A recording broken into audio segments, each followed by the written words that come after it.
Michael, first of all, tell us about the work that you're doing as it relates to protecting and preserving the planet generally, and then specifically, what are some of the opportunities based on your experience that can be applied here in the Caribbean? Okay, yeah. I work with recycled plastics. I work with NGOs that pick plastic up off the ground and turn it back into a sheet good or a liquid form for doing injection molding. And I come up with creative solutions. And some of those solutions are furniture, they're products, they're artwork, murals. So it's really kind of teaching people how you can use the trash on the ground to create income. Plastic is a commodity. It's got a value. Certain plastics have a value of at least $1.20 a kilo. So when you start looking at it that way, you're looking at money on the ground. And you can incentivize people to start picking it up. And for a really low cost, you can create a facility that people can bring plastic to, easily teach them how to wash it, clean it, and process it into a sheet stock that you can then make everything from roofing tiles, decking planks, or public art pieces.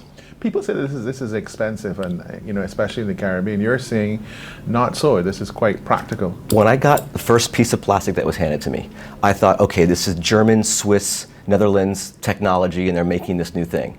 My friend laughed at me. He said, "Bro, come down to the warehouse." I go to this warehouse, and they have a grinder and a pizza oven. Okay? And the guy takes the bottle caps, he throws them in the grinder, he turns them into flakes, he takes a baking tray, sprinkles it like mozzarella, puts it in at low heat so there's no carcinogens, takes it out, drops a sheet of steel on it with 6 bricks, and in 30 minutes we had a sheet of plastic we could cut with tools and make stuff with. This operation was under $300. Wow. Yeah. Why do you think we haven't seen this kind of replicability in this region in particular? I don't know. I don't know why people in America haven't seen it. I don't know. I understand why the whole world hasn't seen this. When I show people this, they had the same sort of impression, like, oh, this must cost a lot to do.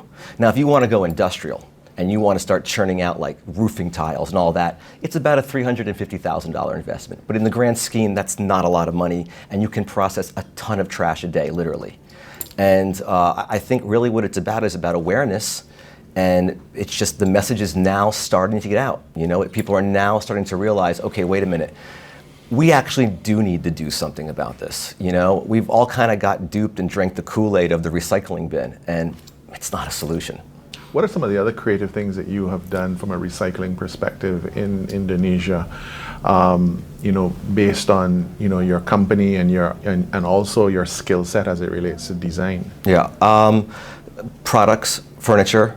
I work with a company, they're one of my clients, called Sungai Watch. Sungai means a river in Indonesian, and they go and they clean all the rivers and with plastic bags, which is the least desirable material. No one wants to work with that one. And they figured out a way to make it into a sheet, and I figured out how to make it into a really sexy chair. Now this chair retails for $1,000, and every time they make a sale, it's enough money for them to clean several rivers.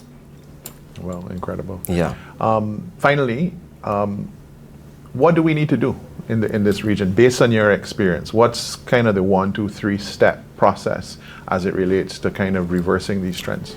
I would say immediately take a look at some of these franchise opportunities, because I work with people who have spent the last 5 years fine-tuning it so that it could be replicated and duplicated, right?